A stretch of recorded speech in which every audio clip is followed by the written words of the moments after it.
So this is the Spencer Kieboom story.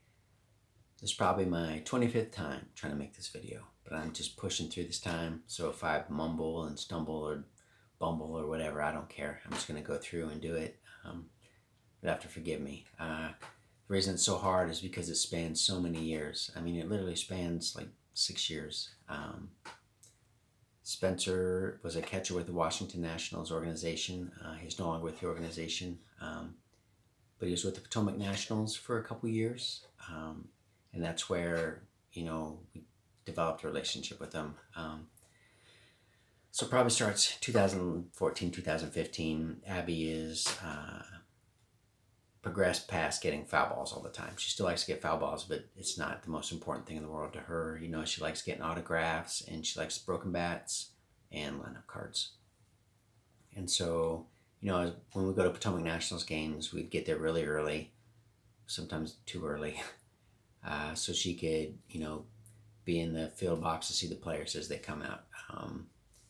It's right next to the Potomac Nationals dugout. They were some of the best seats in all of baseball. They were very dangerous because there was no netting or anything, but they were awesome. Right on the field, literally right there. So you have great access to the players. Anyway, but we'd get there early, and Abbie, we'd be in the field box, and the catchers are always the ones that come out early. They have to warm up before they warm up the pitchers.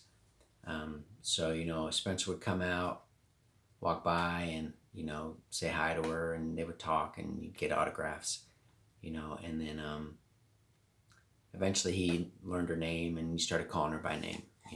Hey Abbie, or whatever. Talk to her, and it was like just this massive, huge thing for her to have a player know her name, right? So she instantly became a fan of his, and not just because he knew her name, but just because he's a good guy. Super nice, and it was just always great to her. Right, so she became a fan, as the season went, and then one game, he broke a bat during the game. We didn't really pay attention to the broken bats on the Peanuts because she didn't ask for bats from Peanuts players at first. She'd always just focus on the other teams. But he apparently had broken a bat that game. Abbie had gone down to the Peanuts dugout after the game to try to get the lineup card from Tripp, and there's probably 4 or 5 other kids there with her, and adults probably. And out comes Spencer with this in his hand, right? He had signed it. It's a broken bat. He had signed it and walked out, and of course everybody started screaming if they could have the bat. Oh, can I have the bat? Can I have the bat? And he just walked right up and gave it to Abbie. And that was the first time that she had ever gotten a bat from a player without asking, and it was huge. I mean, I can't really explain how big it was to her. I guess in her head, and there is in reality a massive difference between asking for a bat and then having somebody give it to you. And when she got that bat, it was like another click moment where she instantly became a super fan. Like, it was all Spencer all the time, right? Which is great because he's a great guy. So we followed him, for the rest of the season, and their relationship continued, and then he got promoted, right? I'm kind of getting lost in the years, right? Because it's all kind of together for me. So I don't know if it was the same year or the next year. I think it was the next year. He was at Harrisburg, and they came down to Richmond. And, of course, we went down to see him. A lot of Potomac guys go there, and so it's just great to see them all. But we went there to see him more than anybody else. And we're there, standing on the third base line, and he sees her, and he comes over and talks to her, right? Talks to me, and talked for quite a while. And then he says, oh, I got to go get ready. I'm like, okay, we're going to go sit down. He's asked where we sat, and, we said, oh, we're over here behind the dugout. And as we're walking, to the dugout, we hear, Spencer go, Abbie, hey, Abbie. And she turns around, and he takes this bat right here. This is not cracked. This is a full game bat, right? And he rolled it across the top of the dugout to her.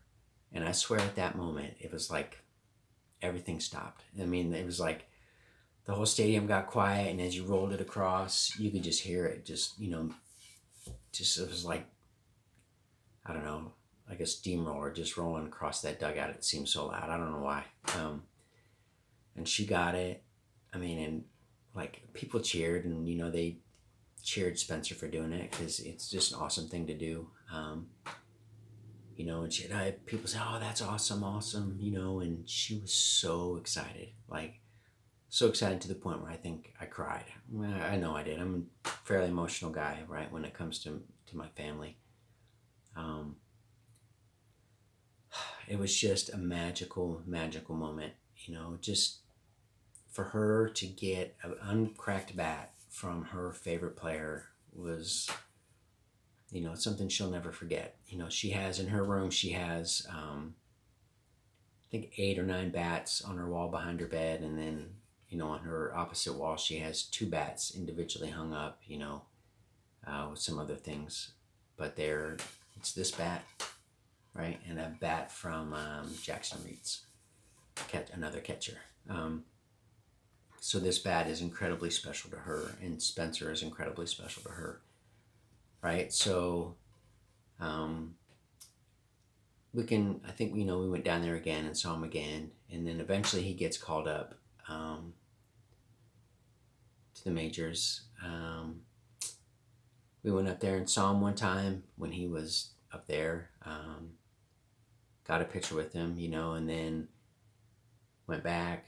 I don't know if it was the next season. Like I said, I lose track of the seasons. There's so many. We went back up there. We were driving up there. And as we're driving up there, we're listening to the radio. Actually, we drove up, and I think it was raining. I can't remember if the game got canceled and we went back the next day. I can't remember. But I know it was raining, and I was like, I can't believe we're going up there. But we went up there, and I think the game got played because I don't remember driving up there twice.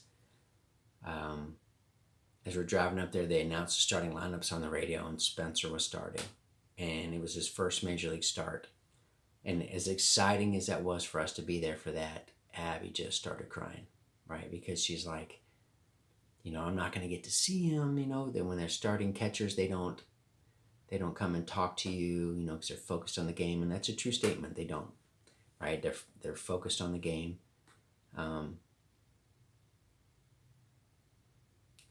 Anyway, so we got up there, and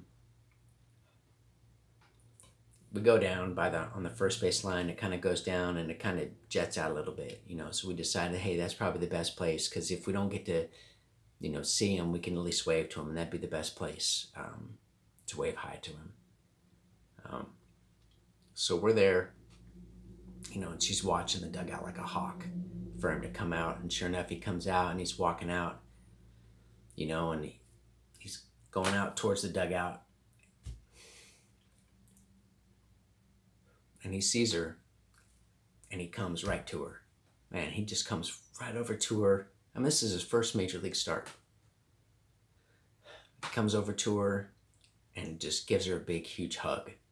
Man, and it was like, and talked to her. I mean, he talked to her for a few minutes, right? And that's a few minutes is an eternity when you're the starting catcher for a major league game. You got to get ready, and it's your first start. And he just, talked to her and gave her a hug and talked to him for a minute, and, wished him good luck. And I swear to you, that was probably one of the best moments of my life. Just the joy that she had, and, just that, that he took the time to do that on, probably the biggest day of his career up to that point. For him to come over and, pay attention to her and give her a hug, and just, man, it meant the world to me, He ended up getting his first hit that game, which was awesome, so we got to be there for that. I think, yeah. Anyway, so I just, that moment right there, she's had some great moments, but that's the top 2 or 3 moments in her life, I would say. I mean,